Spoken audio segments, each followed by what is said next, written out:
Good morning, everybody. I am at the gym and it's Sunday morning and I'm here. I think it's day 10 if I remember correctly. I took my measurements this morning. Weight is down 4 pounds, 4.5 pounds actually in the last 10 days. Body fat is down to an even 15%. I think it was about 15.7 or something like that before. My circumference measurements are changing, although it's too early to tell. Depending on what body parts I worked recently, those will be a little swollen still, and then the ones that I haven't worked in a while will be a little shrunken. So it's hard to tell. My waist has started to go down, so that's a good sign, because that's not going to fluctuate nearly as much as the extremities. Everything's looking good. Blood pressure's come down a little bit. My resting heart rate is down a little bit, and so the cardio is working. The eating clean is working. And the hard work ethic, it's starting to pay off already. This is a good example of, me being an experienced competitor. I can make changes in my body very quickly, and having the additional muscle mass that I have, it certainly makes it easier. And that's one thing that you guys have to keep in mind, is that I've been doing this a long time and I have a lot more muscle than the average person does. Therefore my metabolism reacts much faster and increases much faster.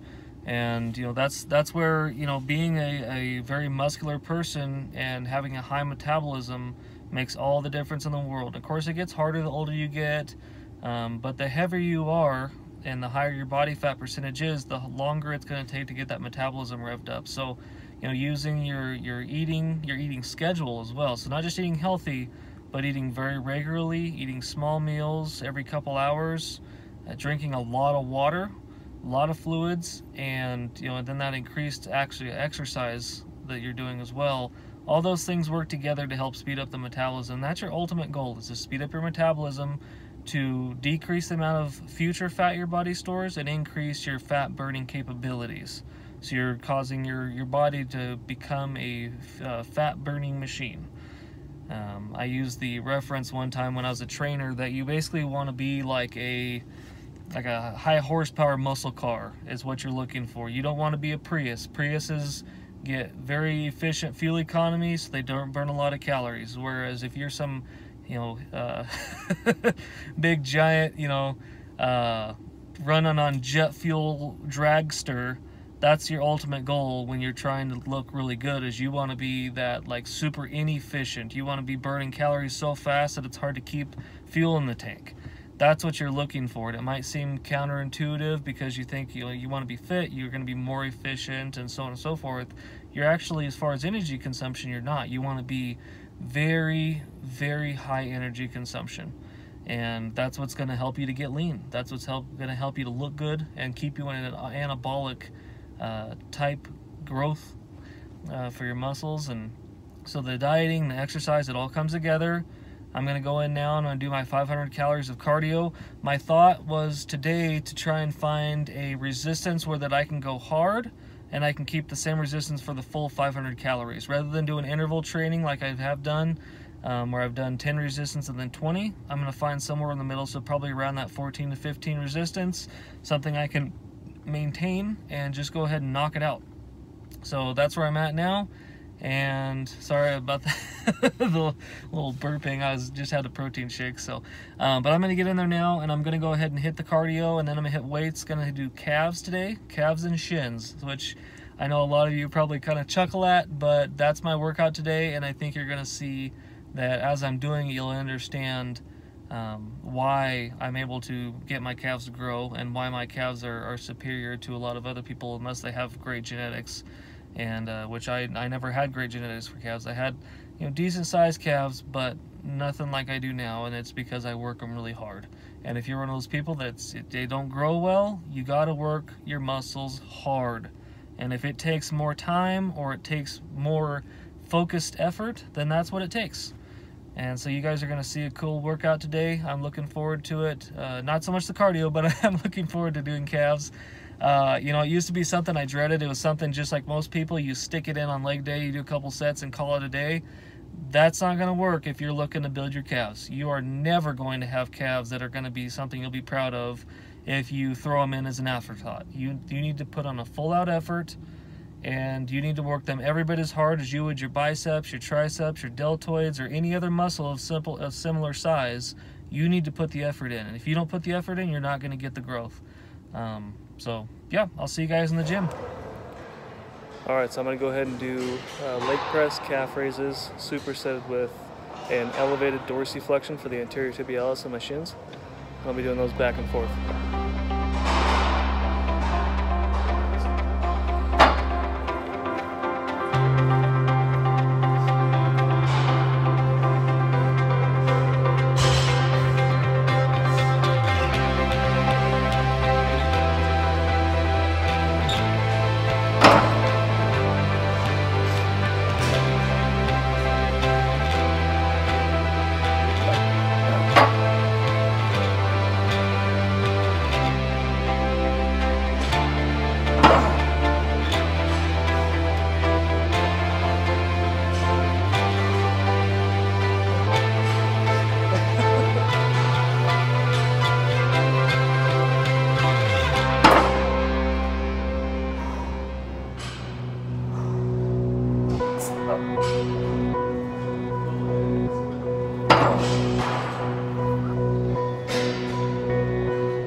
So obviously with the dorsiflexion, not doing any weight, just doing body weight. So I'm doing a ton of reps, doing 50 right now.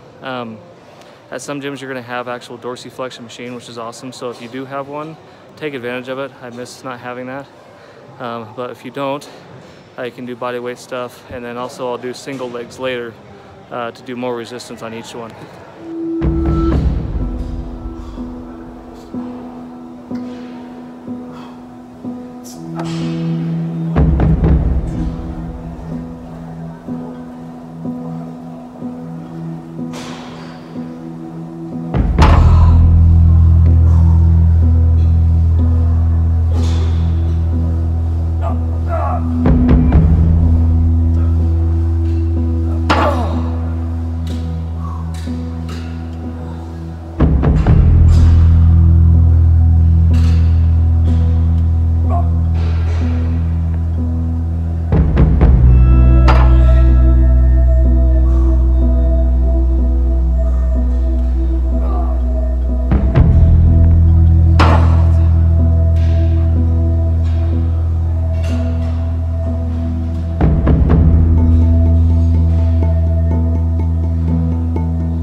All right, so now I'm gonna do single leg press with a single leg toe raise.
notice when I do those that I'm leaning forward and putting all the weight on my calves. I'm not allowing myself to pull back and use leverage against my upper body.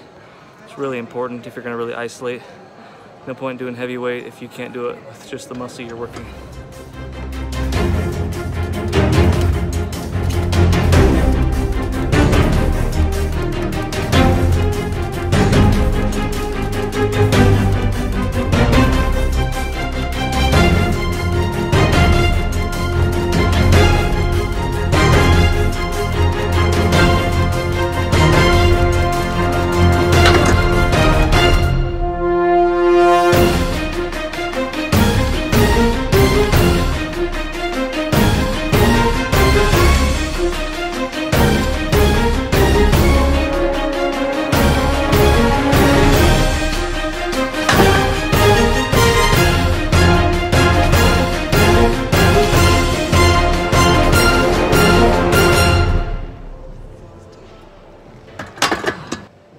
Alright, so doing seated calf raises here, as you can see.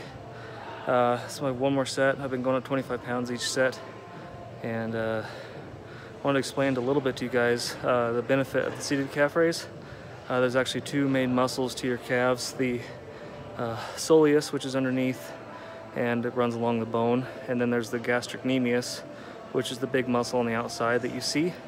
The seated calf raises work the soleus more than the gastrocnemius because the knee is bent and focuses more just on the flexion at the ankle, whereas when you're doing straight leg calf raises, you're using the gastrocnemius more, so you can build that thickness there. So doing the combination of the two gives you better development.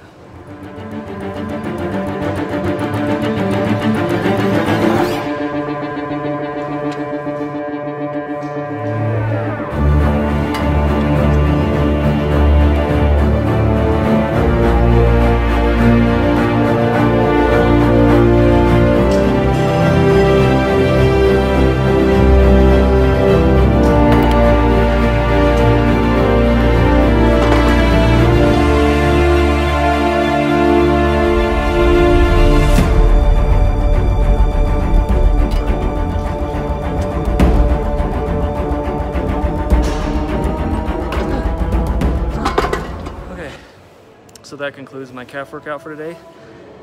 Calves are always an intense workout, and like I said, work them hard, be diligent about it, don't be afraid to get heavy, but also make sure you're doing high reps as well, because the calves are very resilient. They're accustomed to you walking all day and carrying them around, so you know they support you all day long, so they're very resilient, just like your rest of your legs. So you need to train them hard. If you enjoyed today's video and the other videos I've been posting, please subscribe to my channel and share it with your friends.